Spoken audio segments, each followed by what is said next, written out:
Good morning, welcome to Johnson's Garden Time. Jeremy, today we're going to talk about tree planting. And I think it's especially important to have a discussion about planting trees and shrubs right now and trying to conserve water at the same time. You know, of course, the old saying goes, the best time to plant a tree was 20 years ago. The next best time is right now.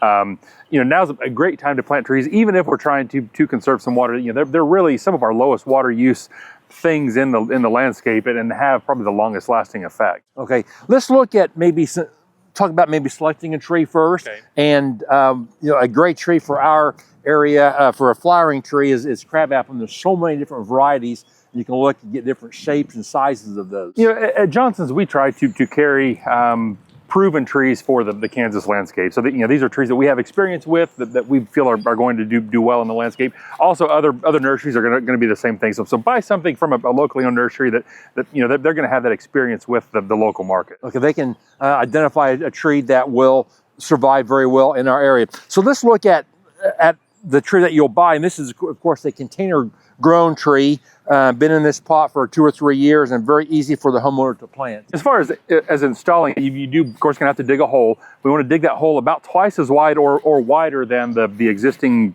pot that it's in, or if it's in a root ball, the root ball. But you really want a nice wide hole, but really don't want to go any deeper than that tree is sitting in the pot. And you want to make sure that the bottom of that tree kind of has the flare out at the bottom, so it doesn't look like a telephone pole. But you know, when a kid draws a tree, they have that big sweeping base. That's how we want to plant our trees. Plant them a little high because that's going to allow those roots to breathe. We probably have more of a fatality rate on overwatering and trees that drown than underwatering trees. For establishment, we've got the Mike tree and shrub. It's a beneficial fungus that colonizes the roots, help those trees to get established in our soils, especially if you got a new home that's had, you know, that soil disturbed, really going to be beneficial. And then the fertile root stimulator is a kind of a rooting hormone.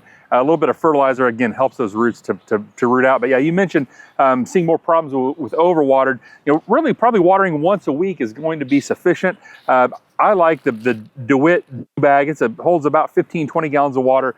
Put that on, you know, once a week, and that's going to slowly trickle out and water just at the roots of the plant. As far as the amendments in the soil, I like to use the cotton brick compost. Mix that in the soil that you've dug out of the hole, and then backfill it with that. The mycorrhizae goes on the root system. And then top dress it with something like the blue ribbon all bark cedar mulch from Johnson's.